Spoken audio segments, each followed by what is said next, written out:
राधे राधे। सभी भक्तों को सादर प्रणाम। आप सभी भक्तों का दिन मंगलमय हो। भगवान श्री कृष्ण की कृपा सदा सर्वदा आप सभी के जीवन पर बनी रहे। भक्तों, आज के इस वीडियो में श्रीमद् भगवत गीता के भक्ति योग नामक 12वें अध्याय की कथा का रसपान करेंगे। अर्जुन ने पूछा, हे भगवान, जो विधि आपने बताई है उसी विधि के अनुसार अनन्य भक्ति से आपकी शरण होकर आपके सगुण साकार रूप की निरंतर पूजा आराधना करते हैं। अन्य जो आपकी शरण ना होकर अपने भरोसे आपके निर्गुण निराकार रूप की पूजा आराधना करते हैं, इन दोनों प्रकार के योगियों में किसे अधिक पूर्ण सिद्ध योगी माना जाए। श्री भगवान ने कहा, हे अर्जुन, जो मनुष्य मुझ में अपने मन को स्थिर करके निरंतर मेरे सगुण साकार रूप की पूजा में लगे रहते हैं और अत्यंत श्रद्धा पूर्वक मेरे दिव्य स्वरूप की आराधना करते हैं, वह मेरे द्वारा योगियों में अधिक पूर्ण सिद्ध योगी माने जाते हैं। लेकिन जो मनुष्य मन बुद्धि के चिंतन से परे परमात्मा के अविनाशी, सर्वव्यापी, अकल्पनीय, निराकार, अचल स्थित स्वरूप की उपासना करते हैं, वह मनुष्य भी अपनी सभी इंद्रियों को वश में करके सभी परिस्थितियों में समान भाव से और सभी प्राणियों के हित में लगे रहकर मुझे ही प्राप्त होते हैं। अव्यक्त निराकार स्वरूप के प्रति आसक्त मन वाले मनुष्यों को परमात्मा की प्राप्ति अत्यधिक कष्टपूर्ण होती है, क्योंकि जब तक शरीर द्वारा कर्तापन का भाव रहता है तब तक अव्यक्त परमात्मा की प्राप्ति दुखप्रद होती है।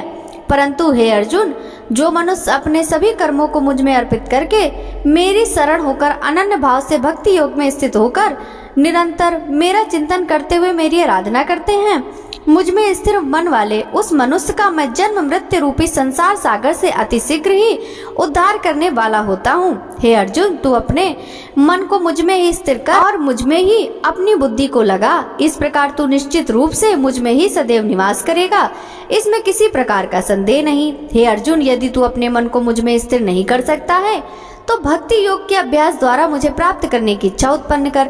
यदि तू भक्ति योग का अभ्यास भी नहीं कर सकता है तो केवल मेरे लिए कर्म करने का प्रयत्न कर। इस प्रकार तू मेरे लिए कर्मों को करता हुआ मेरी प्राप्ति रूपी परम सिद्धि को प्राप्त करेगा।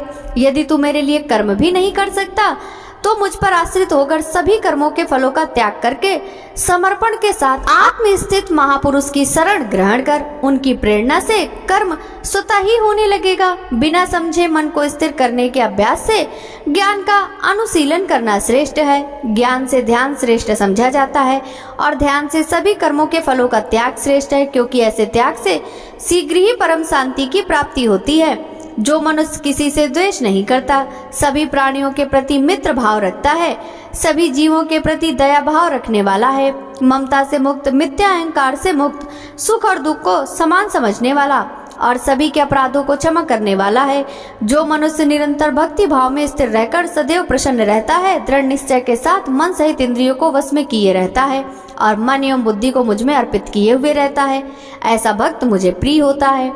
जो मनुष्य न तो किसी के मन को विचलित करता है और न ही अन्य किसी के द्वारा विचलित होता है, जो हर्ष, संताप और भय चिंताओं से मुक्त होता है, ऐसा भक्त ही मुझे प्रिय होता है।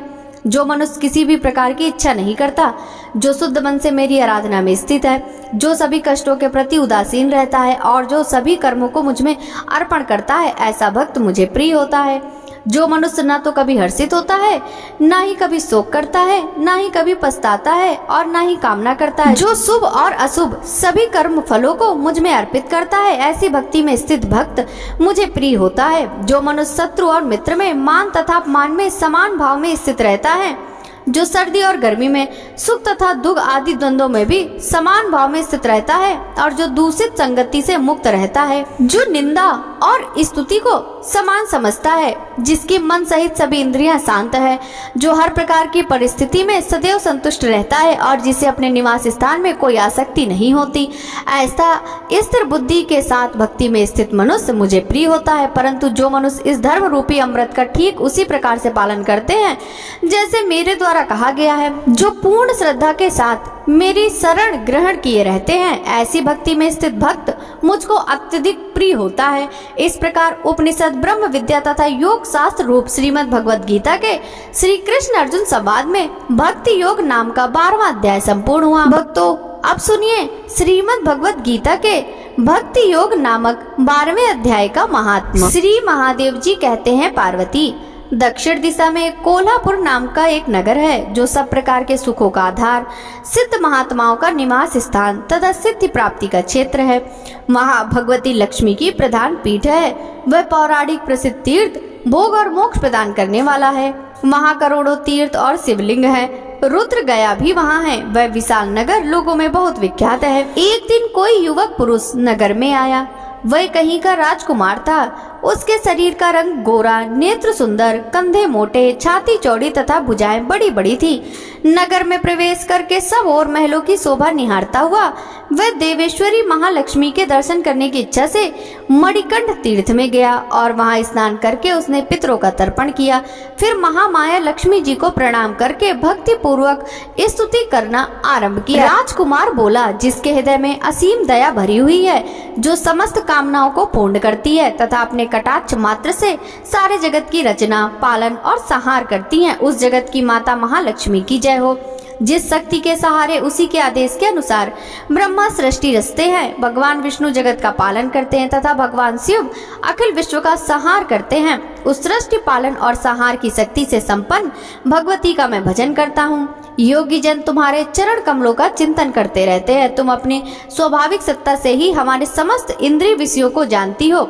तुम ही कल्पनाओं को तथा उसका संकल्प करने वाले मन को उत्पन्न करती हो। इच्छा शक्ति, ज्ञान शक्ति और क्रिया शक्ति, ये सब तुम्हारे ही रूप हैं। तुम परम ज्ञान रूपी हो।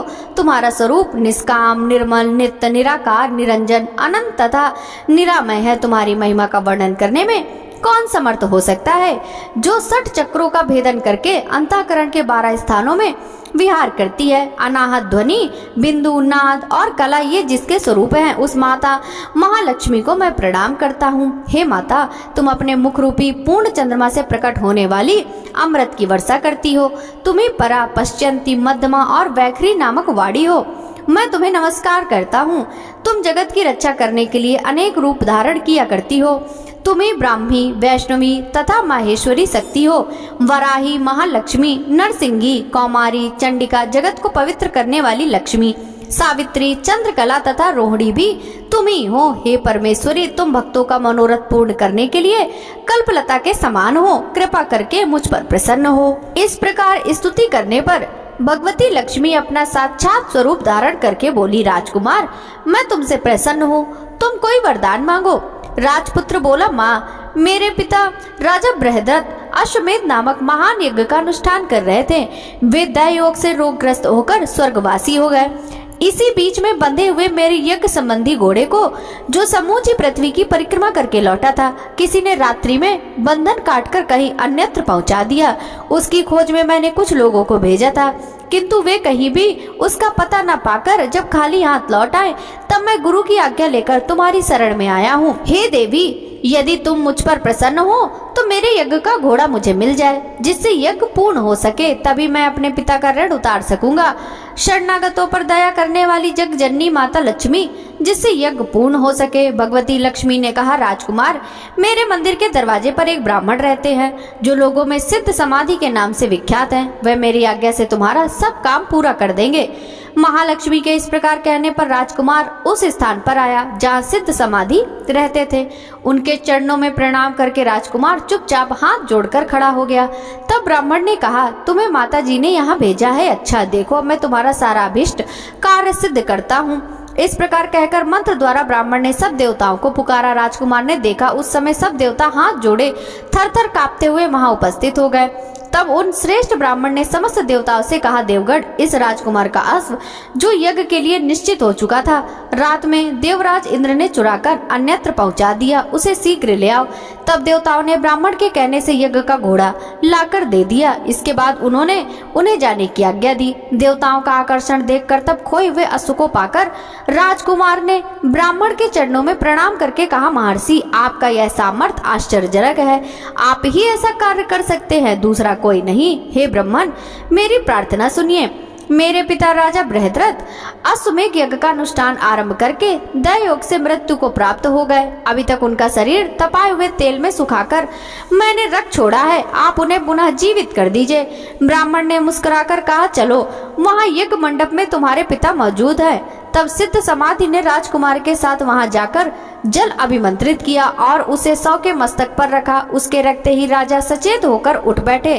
फिर उन्होंने ब्राह्मण को देखकर पूछा, धर्म स्वरूपा आप कौन हैं? तब राजकुमार ने महाराज से पहले का सारा हाल कह सुनाया। राजा ने अपने को पुनः जीवन दान देने वाले ब्राह्मण को नमस्कार किया। राजा ने पूछा, हे ब्राह्मण, किस पुण्य से आपको यह अलौकिक शक्ति प्राप्त हुई है? ब्राह्मण ने मधुर वाणी में कहा, हे राजन, मैं प्रतिदिन आलस रहित होकर गीता के 12वें अध्याय का जप करता हूँ। उसी से मुझे यह शक्ति मिली है जिससे तुम्हें जीवन प्राप्त हुआ है। यह सुनकर ब्राह्मणों सहित राजा ने उन महर्षि से उनसे गीता के 12वें अध्याय का अध्ययन किया। उसके महात्म से उन सबकी सद्गति हो गई। श्री महादेव जी ने कहा, हे प्रिय, इस प्रकार अनेक जीवी गीता के 12वें अध्याय का पाठ करके परम मोक्ष को प्राप्त हो चुके हैं। भक्तों, श्रीमद् भगवत गीता का 12वां अध्याय संपूर्ण हुआ। कथा पसंद आई हो तो वीडियो को लाइक कीजिएगा। राधे राधे।